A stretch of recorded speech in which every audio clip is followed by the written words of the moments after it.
tongan. Ko wesia whakalau maari e pe angena lave ia ia ni. Pesete vai paluhiva io na ia e wesia.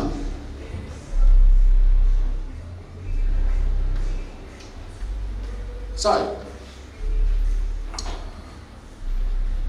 Yes, we started to go na fai. Pesete wahiva, we started na fai talamai. More likely to focus on cutting costs. Ko however, I know me I fai. Here, Lorotonga go wesia. Talamai focus on cutting costs or expenses, including laying off employees. Then I'll do it for more. Kahenge ko lave presentation na sa kanya nai. Okay ko opsai, okay demi di kai e. O ate tau pehe. Ko si be kante for more. Ko fo I solution ni kai. Ai be for tau ba mo fiema ko ke kat ki ai. O kai ai ba pehe e ka fa ki mo sia. Ai fa poto pe. O ka wai pe mo no si tuang e ka nga we a calling ki sabe a ni. Pesete wanima pehe small business kore ki pule ama na tokoni mai. E ko gila ni ki ngai tokoni mo sai pule ama kana ko tokoni na sai pule ama na sila ki sta ba. Kana ka ki sabe a ni pesete wanima na loto ke kore ki pule ama na tokoni na ki na dolo. Pesete tahaua ki foi mea ko maho inga ia. Pesete tahaua na pehe government should conduct some awareness training or workshop. Dotonu ki hanga pure anga lo tonga ko de pandemic o fai nga workshop o fai nga training ke a koi ki na tolu ki na aware me a hoko pe na fai nga tokoni ki ai lo tonga ha na me fai. Ha me fai ke lava pe ma we de sales ma we de sales ke lava to tongi de mo wa lava mo to family. Kalau tu kita faham kena kore mai, ke kore ke pure anga ke na fai for training ko ya, ke na employment ka consultant, tola hebe ka kama tongan, ke na fai pa ngomong inga iya wai, ke educate the public. Hanya ulau ko fumia forward ya, weti ko hoko mai. Kalau tu lema ke faham ki ya ko kiai, anga fefe ho manage, anga fefe ho falele ho ki business ia mea, ke mo uipe, mo amanaki, mo uipe mo amanaki. Ang fefe asisi fa amore ko e la wa ai ko fa amore ki peseti ko e ta hawa ki hanga e pure anga fa ki workshop pe pesete to fa divided ko ki fangi small category be ya fangi tali fa uhinga be ka teknado including the monitoring the supply chain ang na ulado ko ki na lot ke monitor and our supply chains go now not causing any major disruptions. Also, the business should focus and keep the good relation with their customers. Now, if you have a tau hi na wa me na ka customer, ka wa tu ki hatai o kuwes yang e. Penai ki me na interesting au bito. Te ula ka ma ku te fa ko ni. Ko foi anga fefe o mate te mo strategy ki ka ha o ko man. O ka pau te tau au sia ai full force restriction ko ni o ko fa ma man lai. Pesete wataha o saber na fai te ga na mate teu. Pe kwa na strategy, pe kwa na palan ka usia ai full force ko ia o na restriction i nga be ko ni travel supply chains mo be. Pesete wataha no. Ai ko foi pesete wataha totonu ke fai hono akoi. Totonu ke fai hono teu. 30% suggest that small business should work together, encouraging each other, sharing its strategy and plan that work to minimize the effect. I pesete tau no na faam ki whengawe at time peheni. O tui na lahe percentage ina hana nau pehe, mahui nga kwa whengawe ati. Wahe tau ilo, share the skills, share the experience, share the strategy. Ke lava tokoni ke na whetona, oua toi lau wawia koe hau me hifo lawe, ikai. Ka paurema waha aku ki hilo mo ame au lelele business. Tau whemahe aku. Tai me whai ngā taa, tau whetokoni aki, arms to arms, ke lava tokoni koe. Oua te ke te fufu e ki mea au lelele au business. O mai e taka he na tokoni ai. Pako tui ku mahuinga whepeseta unoa koe ia. E nā whaamu koe ia ki he mea au ku lelele ai.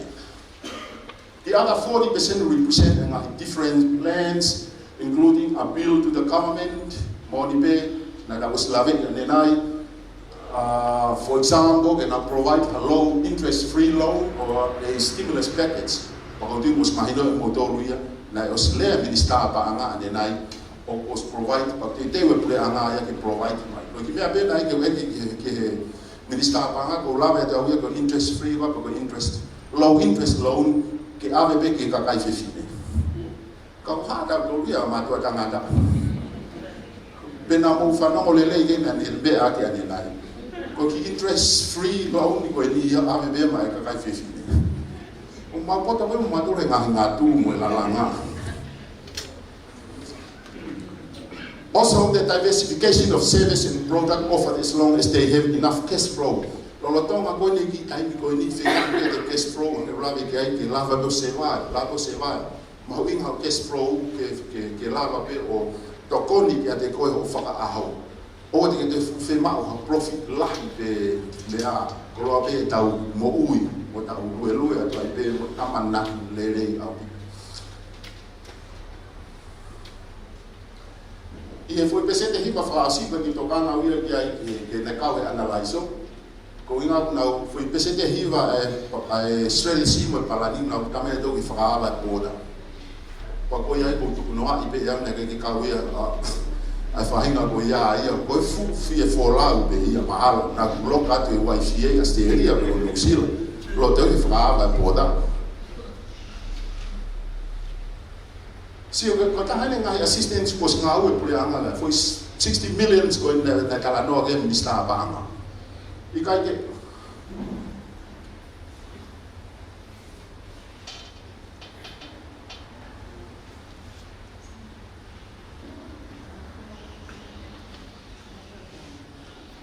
also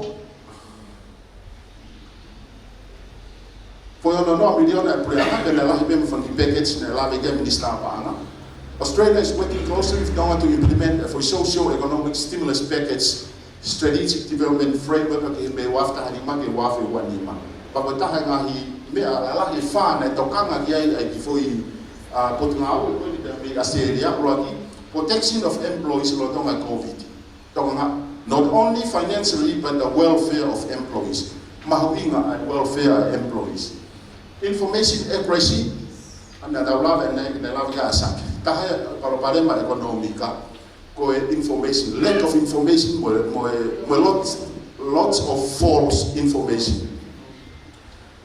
Ira stock market based in our week share the share price and share mahuinga securities that make information. For example, ka atu ho company of financial report like Hiloi. Once they found out, could drop pay or share price be banga of fruit that so negative impact, a lack of information. We need, especially information,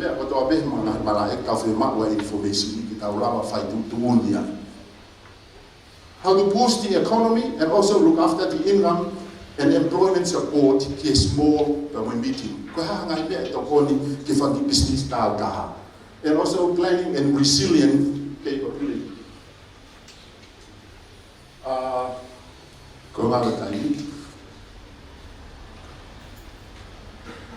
Protection of employees very necessary amid of COVID-19 outbreak because the disease is very contagious and deadly. Moreover, in times of high intensity, information accuracy plays an important role to update stakeholders about the situation and operation of the business. Most of the small, medium enterprises have been severely affected in terms of income and employment. Therefore, they must focus on restructuring their strategy to reduce the economic burden. Ko haha te kelawa te restructure our business. Hafahinga foma e tokon ke lava of a restructure ke tokon ibe to keep you safe. Without the system of the government, we all understand that these businesses cannot survive from the crisis. Hence, the government's action related to supporting small, medium enterprises in terms of income and employment are also necessary.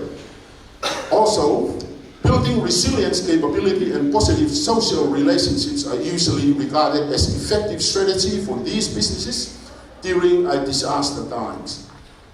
ILO also suggested that the policy action must cover the health and safety of workers, economic stimulation, economic employment support.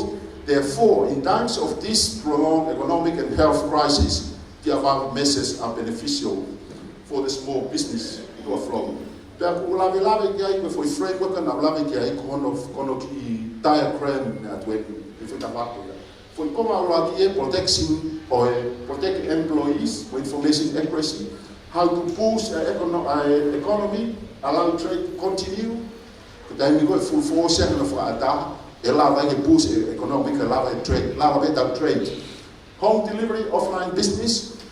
Tahay nga strategy fenga ke tawa ko kiai kapag business yung matete kada wa ko full force restriction.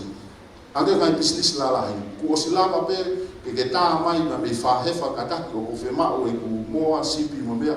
Dan na lava delivered. If we time go ka hopa ko ka alo ki time go digital transformation. Ito kilala kay conclusion. Online banking ako ikakai na lava of online. Income employment support is small business, medium, financial assistance and subsidies from the government, telecommunication, flexible working hours. Kaba elava be ka fai ako ngawe me api, ka ngawe office na albo fai ngawe me api.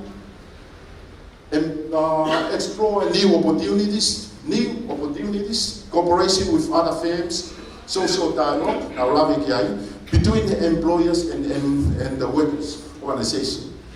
Planning and resilient capability, pre-planning and learning from experience. Build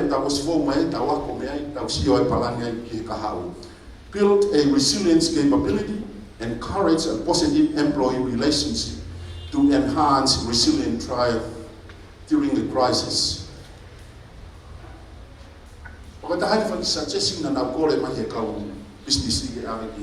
In the face of the persistent economic uncertainty and challenges, it is important business focus on maximizing efficiency.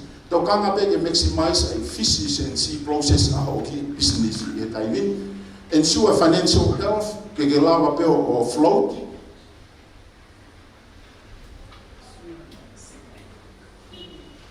And cautiously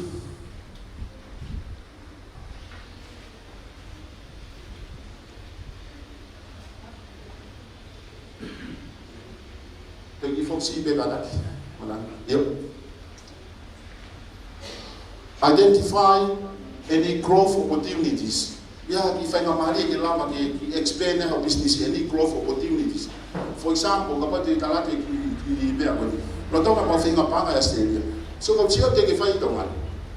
Kapag may mate o business yung bagay na mau nga ko i Australia.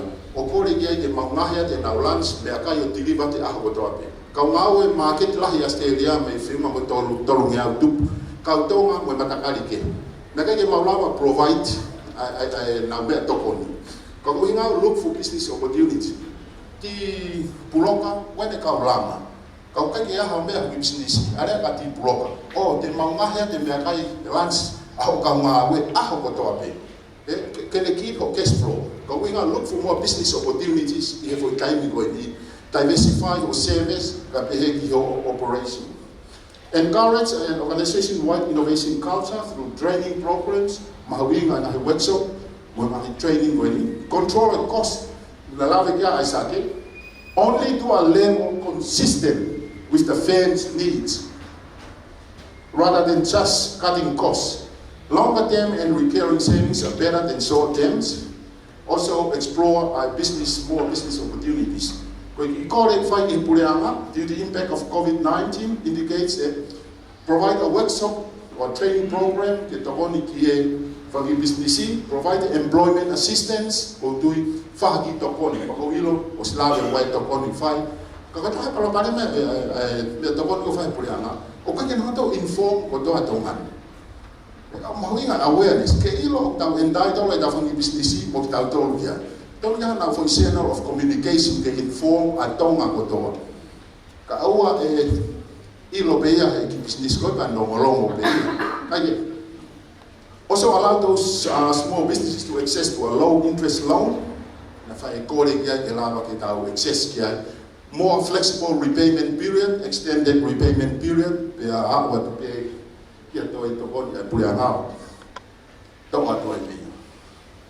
Kai cause a lot ngai disruption ke whai he COVID-19 ke tau wesia lahi tahabe tau small businesses, ya mo tau whangi businessi. Koe whonga lele tahabe koe tau puna ui wholotu. Koe ngahi findings e ko wasi tuku atu o tu e takone peke whangi small businesses. Tokanga peke tau mo ui whakahau, lawa pe whiau mo ui whakahau. Look for more business opportunities. Kat pe a cost whatatau ki he needs. Me a businessi. Kai ngata ai pa tau kore ki pule amake na whai moha training mai tau small businesses o kuesia. Ha whonga e whakapea kei nā tō pia ke nai tawonu whakapaanga te nā wala tawonu mea i ke tau se pāne ko tau mea mai tau whangi business. Maroa ki tuwa more fulo roa. Maroa mito, o te paspasi mai ka tau tāta waho. Tau tāta waho has done a few publication in the national. It is being downloaded. Interested, like over 1,000 people wanted to see. So I know you've done a lot of preparation. O lo pau lahi mo tolu mo loto ke fihu ka ko ulo mahalo ko taimi ka ba te mo fiha mi fihu beta ha ko taimi ka baina mo foto en mo foto da mo to le ai ba mo mi fihu ke fa ka ko ta pro kalama ta ba be ka ta ho ka le ke ta mo fi po ba be ko ka ta ho ko ma ba ha mo mai fihu so mo mo ai ka ke wi no ko aku talanoa ko economy the more negative impact ko aku of ngaro ke dog presentation delay out of finance school business o samodoro o talamai o me akato a negative effect in small business. Ang motor for my resolution. Yeah. Ko fehu ba ko ini ko ha mo opinion. What shall we do? Na mohanga talamai there's need in place a training or educational component. Ba ko fehu iai. We have factonia, I don't have no more opinion. We had a mere fight. We put it on but they are policy makers. We put it on they are decision makers. We funding it and may I. Come over here to not school. We have more opinion. More for cow, but you without to institute, educational institute. And provider. Mufa kau kita faham koya, ha kita kita mufa apa faham funding ke koya na. Kak menatu we have the human resources and manpower. Kau feel we what is the opinion of the school? From our Lord, out of him there. From our Lord, don't believe. Now, faham na ihendi I minister pa nga. My honest opinion. Leo mafemo ikina university. But hangi ko lau ngi duty o kautale kita nga we owe a duty of care to public. Ko fama ki ta lava fai training program go ya CUP. Ko fama ki ta fale de for training program go as a short course. Then I ba me ta ha go nga hoko me ai. That's my honest opinion to American. Ko blodo mo oni they want to work with partnership with us. But populoto ya ange ki asak ko tu po pe ata be ki ka expertise me ngat malai ke ke ta host ki ta fai da for training program ko ya ke la ba fai to ko ko Italia pe ko feri to me le poloto ke ta fale le school of business e ki po kala ma ya.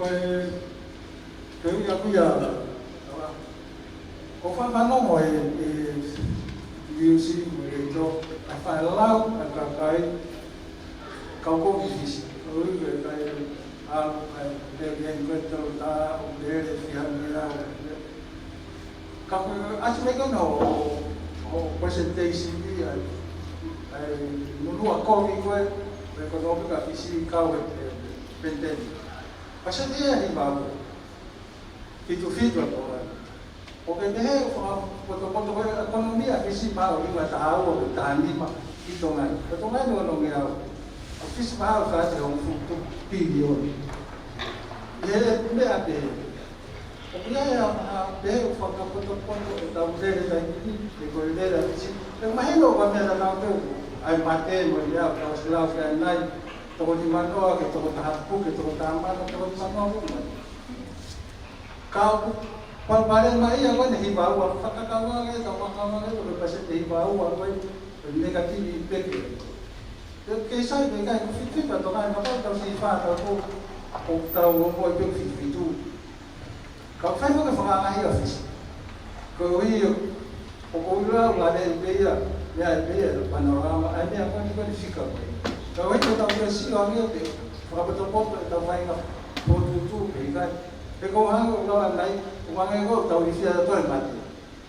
Ay mati ko tahu find it out. Kung kita tahu tu social cost, mo kata ekonomi kapon, lahan yang mau. Ano dia feel yang mau. Malo di ko mo na bito ay peo ke feel iki ai. Pa ko si ko iki ai ka mau fraho a fisi ba motongan. O ko ke tu yang be ki process ya ba mo foi fakapa ko ke loka be ho da boda e tu no tau ya fata ta be mo tau economica ne mo ko negative impact ko wi ma ko ne fula ya na ye fisi o ki la be da to ru ma ti ko tau ki koloa hu ki tua export ko ki fula fe pa ku tu ko fisi ya fula ya bito na ma hi koloa na to hu ki tua pa ko ko ne restriction da mo mea ko ke to e fiema ma he fonua ko ai na fangi and our products, or even product, even their services. I can physical na ngai fonua muli. O kau na ma service no kau ki GDP ai fonua data. Porque que te o que tu yang be e foi fangata ko fai kai min itongani ki o fa ba boda. We still can survive better tolu hange ko lave ani na ikolo be ke ma o me ke ta mo ya me a ki a pa mo fra poto ta ha fai ka e tu ma ko fisico tu ma fra ha fra economica ma hino be ma ke a fisi ka kula he we sia ho ko ia fisi ko ina o sia uma ia e ko vitia ko ya ga be ya ki tali di bo malo. Jadi tali pa we na físico na sector dominate economy ko tak mamata. That's why. Físico ma no tak mamata ko de os be wa bu na ko. Ai we ta to le tak mamata si be yang ai ni ai. Ko. Ta to le ko remittance ko ne. Ka ko físico ko. Akya tak mamata. To. Malo. Malo se. Ave ta we free fast bit. Famalo pite bang fai kamari ko le pege u fanga fanga ku kai ate ki feui e ku ki ko na tu wai u fanga kau e pehe ko te tai mo ku vai to ko na puri anga ke fang business ki ko feui le va ko fe la ai vai ta tau o tu wai ku vai ai be ai fanga business ni kai hala vai ngai ni Aya ko no fale mau fifiri pero ku ia ha ngahi business ya ku lah yang beset ya na fai nga ba ke ba we to ko ni pure anga e business ni ko fe ku ia to ya pe ku pe ho kwa tu ya e fa ka to ro ke fe ku ke ba ko ha u nga ku la be mo no wai o lah yang fai nga ba a business ni e fa nga ni ba lo we ke pe ma ro bito kon tu be ko gi kon felenis ko ni fai be fe kumbi to ko ni ke fa small business ko tu ge isi ko no fe la be na don ge hen ai ka ministra ai na tali ka ko ma tali fo ko to be ge de maula ba fe kumbi ge foma ko tu wa be ngai criteria pe ko ha ngai criteria de ta en dai to lo ge fa gi business Kaya kau mafata ngia te maulabe fai fangi fata te lo me fe kumi kia hai ngai criteria. Pangai beko kulabe kia ne nai te tolo ke fa foi sena o fe ngala fa ta ha kule anga. Ma fe ko na sei sin small businesses ke fa ya fe ngala va fi pa mo me ama winga lave ko kia nai ya information. Fi ma information ni ke lava fa ya ke fa tu to tolo mo me. Ke lava ai foi fe ngala ak te kala no ak fe ma no ak high criteria to go anu. Ko tu ko ki tali be te wala a fa mo ka pa ko me ane ton ge henni minister ya ke tali at kada. Malo abito. Malo, ko pas mai ke tali. Fai ke tamta tawa. Ka ko tamta ni I os si be fa. Fe nga na ti tamki ko mata to muy be ha ni ka fa tai be wa tau au be wa ki tamta do to. Ko fa fe na Paula Taf. Ko maybe be fume po te pure ko ni o Christ University ko manager fo ke Pacific Energy pero tare kita fo ke ka ta ko ni navigators ko fa ko ti sai pare sa sta vai volo e de fai area fa malo o aho uluaki aho ko finangala si hova ko ta wa ke ko fa mo le area ke presidente malo lo ke feke ke de mea mai o whakaosi, whai a lot whakaosi mo tāpoki, mo tā waho, o tā toki hoka tau rewa I e tau I mālo.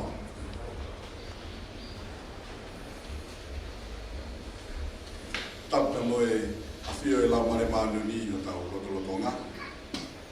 Tapa mo e hau e whonua, King Tupo Wonu, ma taine kuini, Naspau, wharangabo o who. Pea ko kore ke hufanga he ngai tau whakatapu toa pe kosi hana whaki pa me muani, a tā mō pe whai no maari e koe ke whai rea whakamāmo. I tai koe nei whai wha tupu, nei ai ke ukau e kau rea. Pea ko utalangi mahalo, o kukai ke wheu ngau ke kau rea I he konferenis pe he. Mahalo ko mea wheu ngai petia mo ku ai whai whakamāmo. Ko tui ho ngai alahi moni ho tau loto I he o falahe ai o tua tawa o sia mai ai mea ne lotua mo parani me mohiri pe tau I heni I ahoni ke mata ai talilotu ai o tua e ngai lotu ko toa pena e whai.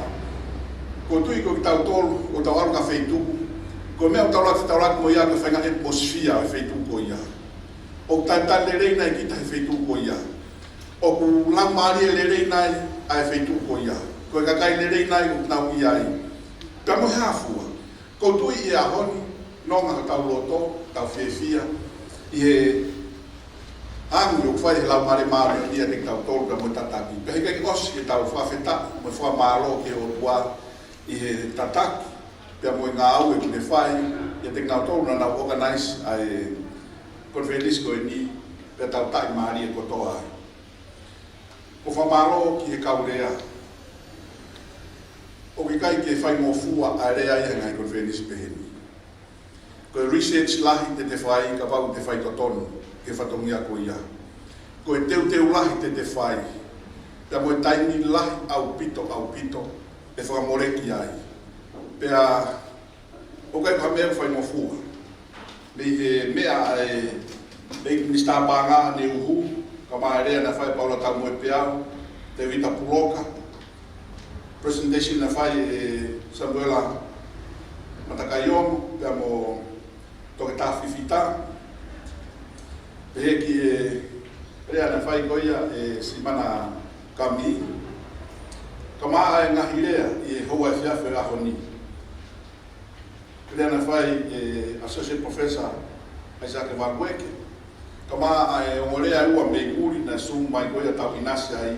Ka moere whaos ko ia o e whiawhini whai e to tā tawaha a kōmi. Ko ngā lahi tau loto I ngahi rea kotoa. Pea tau whatawangi. E hoko ai forum ko e ni. Pea ono atu ai reo. O e tō lahi o e ngahi business o tō ngā ni. Ke au ke ngai whaitu wotoni ke au ki ai. Hangi ko whiu whaos ko e na tau whanongo ki ai. Na tau whatawangi na I heni na tonu koe pureanga ke nau whanongo ki he reo ko ia o e ngahi business I ki. A nau tonu koe tau tonu ai ai uesia o e COVID tahi wā I e whonuan. Tau whawhetai whoki o tua ko e kau sponsor o e conference ko ni Rice University in Pacific, Tokai Kolo Christian Church, Ministry of Trade and Economic Development, Ministry of Internal Affairs, Josiah Moihau, 5-Star Company Limited, Sino Union, Tonga International School of Art and Technology. Ko mea ko toa pe I ngahi conference pe ni o whapanga. Pe au tau fie mahu ai se nipi ke whakarere aki ai ngahi conference pe ni. Pea neongo pe kaa lahi haku whamaro e whai. He kai ke whe unga ia. Pea moe ofa e ngai kau taha koe ni. Ia taini whai ngā taa hange koe tau whanongo ki ai. Ka toi wawae mai ai whoi maa koe o nau ngai kau taha o tau inasi wataha ai. Kai lava ai ngawe koe ni. Whamarolo fo ka te nau tolu o e sias tokai kolo ia karaisi. Tau te fito ka te nau tolu na nau lotua ai konferenisi koe ni. Kia te au, ko nau tolu koe, o nau whai ai rotua, o e ngahi mea, ko nau tolu ia, o nau nofo e lop nisini, o e organisation ko ia. Kia au koe kakai mahu inga taha ia. Ko nau tolu, o nau tangi mo kore ki o tua mafi, ke whai tataki, ke whai whakapotoa, ai whakaivia, mo whakaukau, o e ngahi ngau e kotoa pe, o tau whai. Pea o ngā ia lahi tau roto. Kai ke ngātai, ko whamaro ki he, ngahi sias whakakolo o tokai kolo I he ngahi taritari whaka ofa moani. Ngahi taritari whaka ofa moani. O mou whai koe whakalanglagi o tua pia inasi ai e tau konferenisi. Ka wau pehere honi ua no apo kongi. Pia utui mnohanga o seti ai trend he tau whanonga tua ia o aru ke kahau. Whamaro foki ki nau tolu na nau palani mfua tutu ai konferenisi. Ko tui kamata ki nau mana marerei. Ko osa taha toi pea he taha. Pea ko tui me nau lo tu foki ke lere rei e mea ko toa pe. Pea ko e tau kau whataha mo nau tolu he whakaamu. Ke hoko mai lau mare o tua whahanu tataki ki tau tolu apongpongi. Whamarolai ka tek nau tolu I tawhakone ngā whaka teknikare. Tau tau te whito he tawhakone ki he Zoom, mo e pore ko ia o e whetutaki whaka teknolosia. Wai tai ni ho work, wai tai ni kai ke work. Pe wai tai lahi, mau I ngahi mea pehe ai ngahi konferenisi. Kau tau whawhetai ki, neongo ai kai ke hawa ai tunga ko ia he tai mini. Ko tui tau una te mamani ka whainga teknolosia, e sai yangi au pito. Ka koe tūkunga ni tau iai he tai mini. Pea ko whamaroa ka ting nau tonu toa pe, na nau ngawe marohi mo ngawe lahi ta whako e ni, ke mako whitutaki, pea whakawhehotaki tau tolu mo muri. Pea ka ting nau tolu kotoa, na e kau I he tokoni he tapa ke he kehe. Nau tolu na e whotutu e ngai sea. Tōnaki mai ngai kahoa. Ka wāhono set up e ngai mea ke he kehe, ke mea ti tua he. Whepeta whaki, na ke kau mai ai, ko tui honga I a lahi ke tau roto. Peu tau sio, ko koe waki mea si, a whakanera konferentis pe ni. O whea mau e toko lahi, ia mo toko ni lahi whakauria ki ai. Peu tau whawhetai ai. Tau toro koe ke tau kauha mea, ka tau toki, mai pēha hono, enjoy e mea kātoa. O kai ke whengo fua pe whau. O kai whakamore, Wai ngai hela, ka koe pōre o pau ka whenga ngai moia, ke whai mea ui, he iki ke tau whai. Ka whamaro lai taha, ke whamaro a ting koutou. Pau na kai ke mou mea mai, hea honi. Hae aonga kotoa, ai konferenisi. Koe konferenisi te wa maha. Ka hau mou I hene, tau kau whakataha. I hono fia. I ngahi ilo fō ai wahe mai ai ngahi experience. Peo tau honga ia lahi ki o tua. Ngahi rea maare mone ahona. Ka wau tui makehe ange rea te kita puloka, mo rea mea si mana kapuni. Koe o mohero me private sector.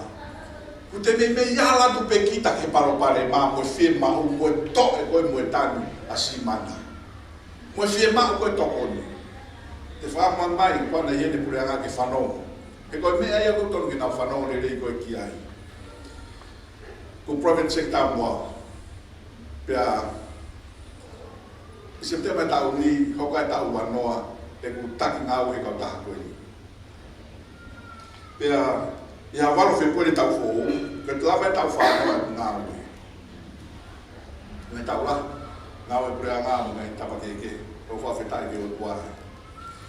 Nau whi eke a whi hui ki e minista Moui Aneu, he nei he nei. O kutau I whi ia, ko whi roadmap a tonga, ka moe COVID-19.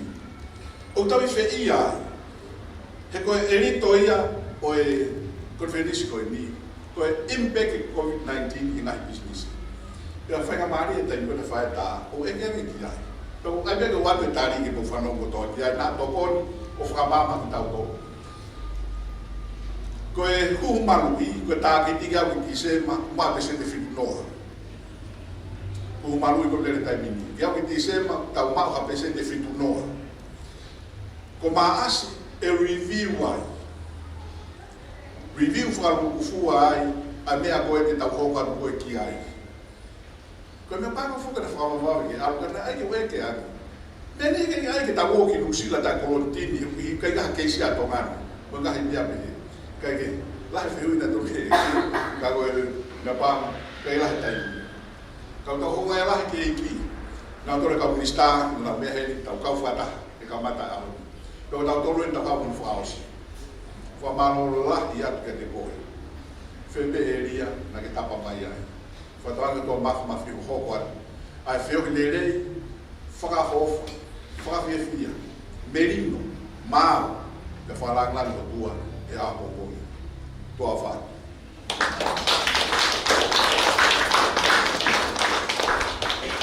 Pakore ke whakawhi ai President Maroro, ia whake mafu, ke ne hao, ke ne mea mai whamare more, whai lot whaosi, me tau whio i a koe ni Maroro.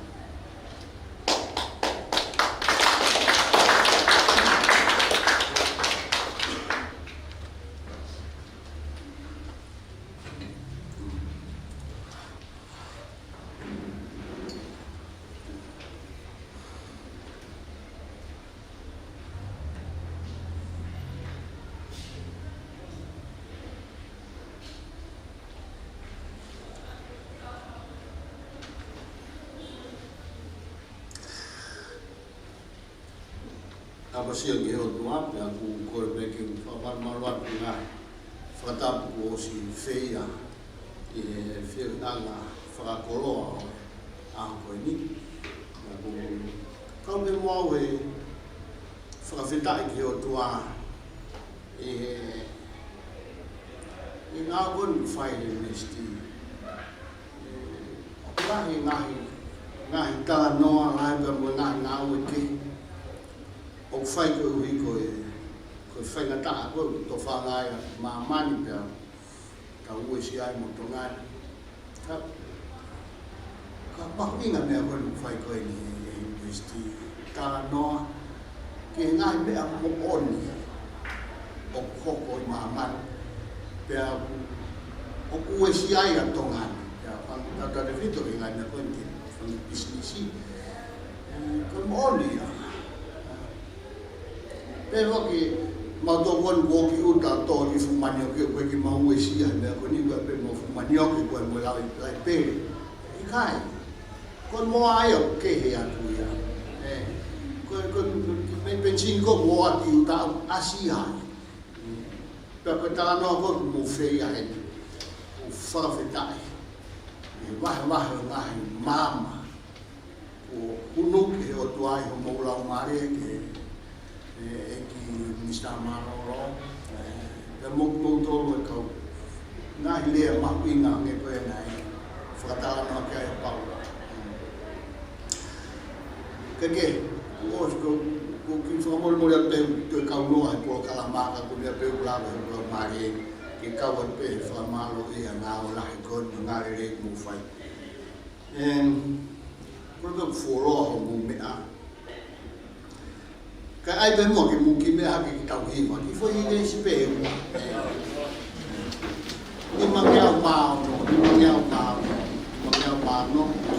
Ves uloaki ni mangea maono. Monue ka koha monu e tau mau ha e ofa. O kutari e tau lotu, kau he tau ni akotoa. O waiha tau mamahi, whakahaki o tua. Aluan o te kaki, tene kau I hono fua.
Senesi mahe whātaha pe apuai te uraupe me hono tolu ki hono tolu malu o vesi.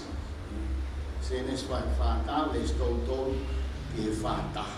Ki tolu malu. Senesi whātaha le tolu ki tolu malu pe hono whārea. Pea ko eni ke kumi e whelo hatangata lelei mo poto. Ke whakanofo ia ke pure ki he whanua ko ispite. Ke te whai e whero ai me ani tuku ke whakanofo ai kau mata pure ki he whanuani. Pea ke wahe mo toko hono wahe nima o e whanua ko ispite ki he taku mahu e whitu. Pe tu ke nā tāna ke ai mea kai ko toa pio e ngahi tau le rei ko ia oku haku. Pea ke nau fotu ai koa nei he whikau a whero.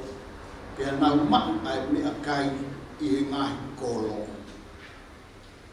Ko mea kai ko ia ke toko naki ia ki he whonua i he tau fitu o e honge aia e hoko ke he whonua ko ispite.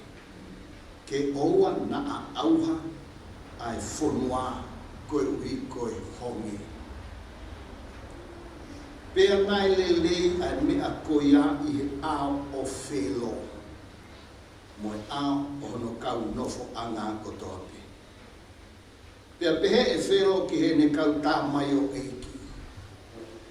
He te tau wha iloha toko taha o hange koe ni.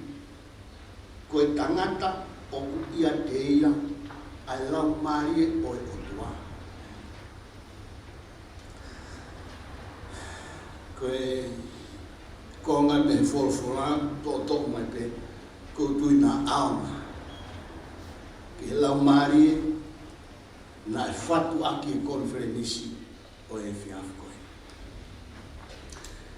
Pōpea ke mō mea whalerei, koe tala no koe ni, koe tui ko whelo nai oange ki ai nisi. Koe toko ni nai kai ko whelo ia. Nai kumia me kakai koe tua, hange ko tau tōru ko whelo anga tau whelo. Mai mau e ke mutua mea pōpula me prison.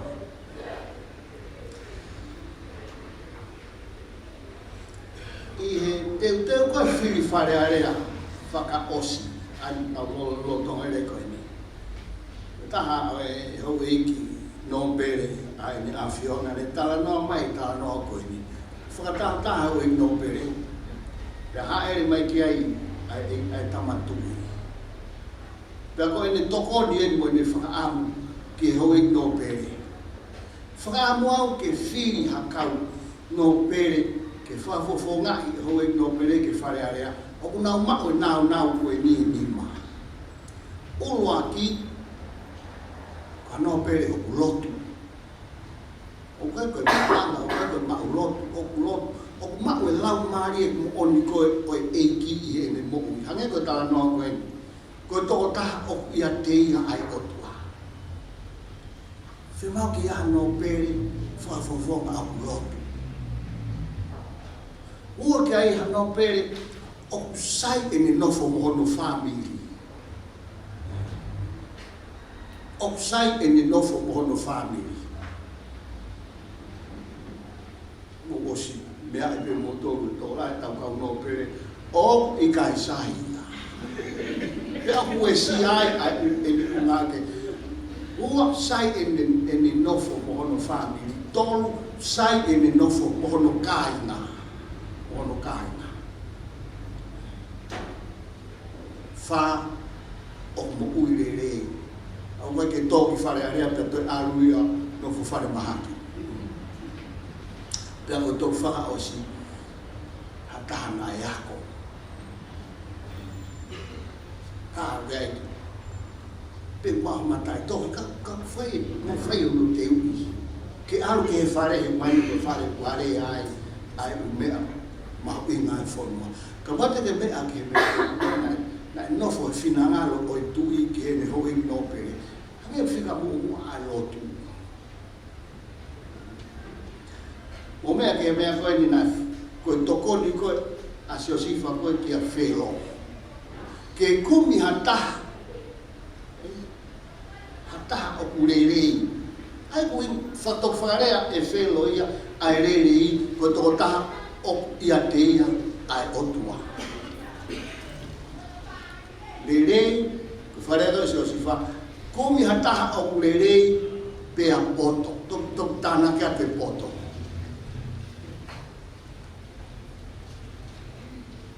O taurolo tonga to whanga, whainga taa, whakamāman ngahi o e COVID tāhinga. Pe a kuongo ia, wa kuongo ke ngai pure ana lahi mo ua. Pe a koe mo ue sia mo tau tolu tonga nea mo, pikai ke tau Ke a mai whaingata ko ni ki tongan. Ka kohono hiku i kono taau o tau la tūla lea mo fuai mo tau tolu nai hao. Tau mungea be ke lea whakao si ngau o koe kon miliona mang. O mana to ke lau anga ko a man maka ke tu a we siri o na mo tiri. Ai Berpana lo firma ke faya ke fara ke a maman ora anga we o ko ke fia piriona firma hakakai lele hakakai lau mari no fobia e na mo ui lau mari o tua hakakai te fara ta mai ke to fai ono fara maan o tonga, o family, o kolo, o pule anga. Nā mo maman kotoa. Whimau pia ki fo tō tahaina. Hange ko sio sifa. I e whonua hi lot ai tōi kana e kei piki mape. Ke hono e ki koia. Tene whakamaanuia me e tūnga whainga tāna i ai. Tau tui pehe whaamu. O mare au he whaasko ni a tau au.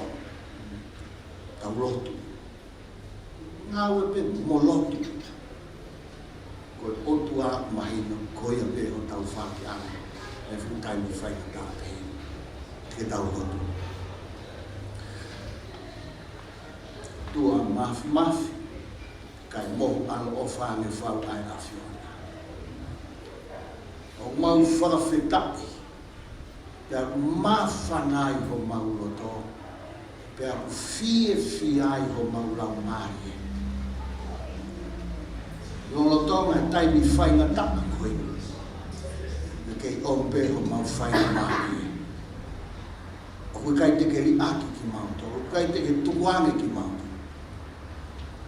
O koe kei ompe ai mama o e whakatua meri e.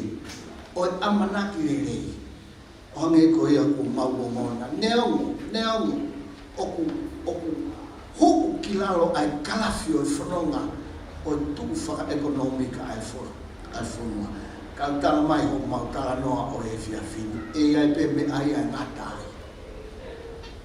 pe to kaka ki orunga pe mau fatu ameri kokoe pe ke ilo ho mau ngata anga koe pete ki lawa o toi whakafoki e kalafi ki oruma. Kai lolo tonga e mau whanonga he ke taimi whaingata mo ngahi aho whaingata koe ni.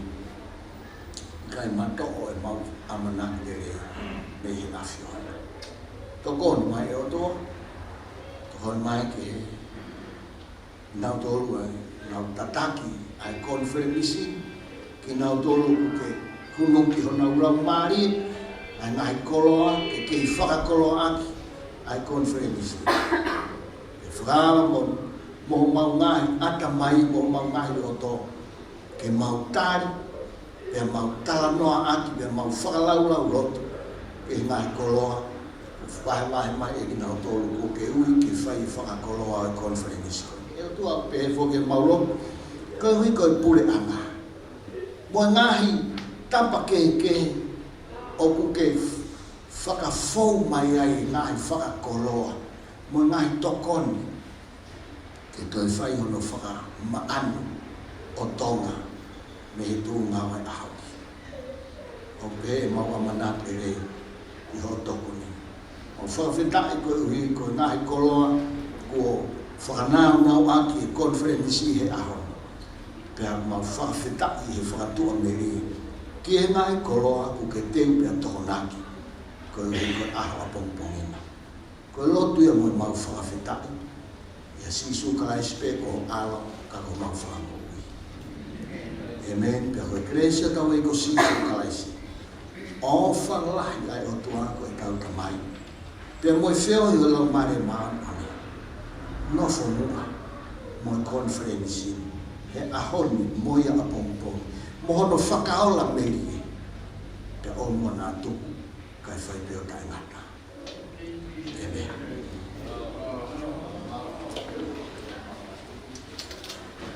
tau whamalo lai e President Malolo, e Whiri Mafi, e Lotu, e whaose tau Polokalama a Koeni.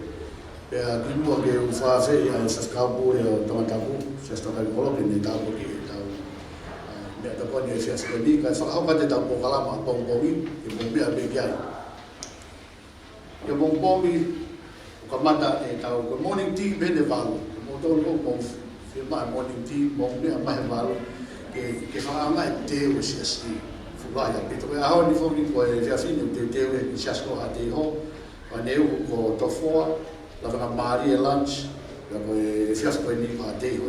Waka pehe e whaitokotolo koe ni wanoa pongpongi, e whakaasa ke kai pola pongpongi. Koe hiwa, ko Reverend Tariai ni Metolia, ini whakahoko e tau roto ka mata, whai e tau rea tau tari, Emeritus Professor, ana maui tau whurungaki. Koe tau keynote speaker Pongpongi, koe minister ia, o e Minister of Trade and Economic, ona polo tau whamoeaki. E tau mahirea, me Reverend David Tapal, ange peko tau whotutu e aoni, Miss Elizabeth Kauri, na pe whoki ki a Mere Kola Siwa, ke ta whakio agriculture.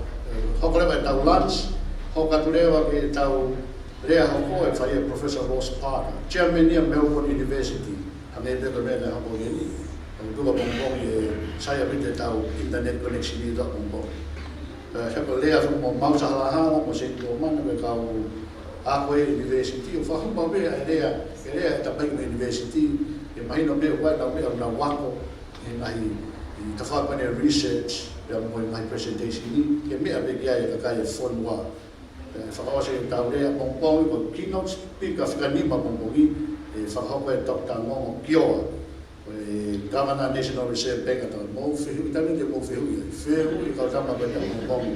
E te mga kau tama inu sa kia whihui, te mau whawhima ka matolu, ko whinga peke amalgamate te tānaki nga information, ke toko ni atu peke teke, ka koe taimi ko hena kau tama koe ni, sika nenai, o whika minisana o ora e tono koe ka whihui. Pongi, whihui. Hako lewa e tau rea me General Manager koe o Pange MBFA, Mr. H.K. Yong. E whakaosa me e tau award. E pau ke tufana mai award kai te nau koe me koe na presentation ni, o nei tōna keynote speaker, e whakaosa me e Professor Isaac Evalueke, e tau Dean School of Business and Law. Toki whakaosa lewa e tau whiawhia Pongpongi, His Eminence Cardinal Paini Mafi, tene whakaosa e tau roto, mo e whaka maboa po koia e tau whia. Koia ka Pongpongi, e tau Polokalama, e whakauka pena whawheku e tō a Pongpongi, ka ke mea mai ke tau Polokalama.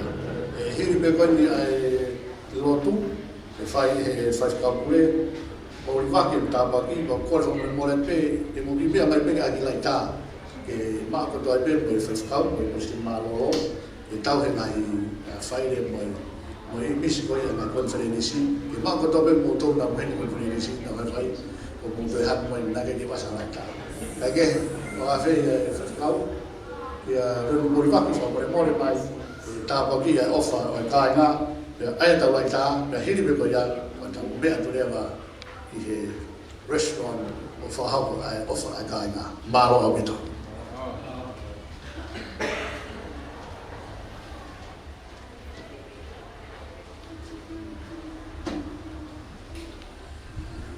Taulotu.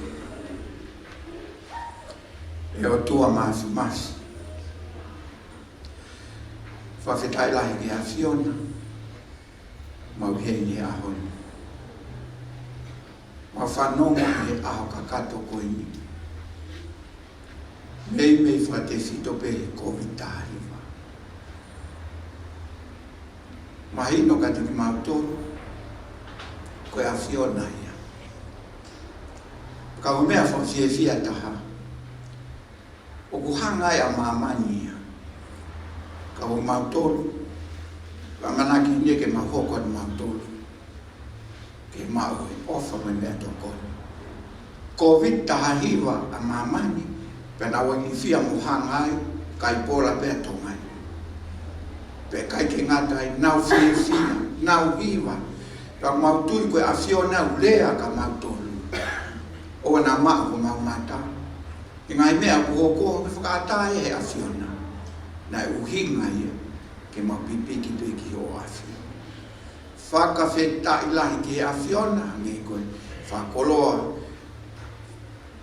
o se ake wheo i whafou mai o se wani ki whia lahi o mauloto koe ma wha amu ia ka mata mo a whiona whakaosi mo a whiona ma whanga atu ka te koe he houa koe ni ko wi koe ofa mo whia loto lerei whakafou mai me o siasi whafotunga mai e mea to koni a hao koni wao ke houa koni ma lotu lahi ki a whiona tāpua ki e ofa whakataha pe mo konferenisi ko e mi mo ki nau tōna na whai e tiu ma kone ka tō inasi mea e hou eiki kau mai kau ngau e a whiona pe e whoki moe nau tolu i api a koni ma kone fuaki mahaivi ai whamalohi ake o mausino hoko atu ai pe mau whai ho whina ngalo mo whakalangi ai pe ho uawha ko e mau lotu ia mo e whawhetai lahi ki a whiona mau kore ia e uawha o sisu kalais o alo ka ko mau whamui Amen.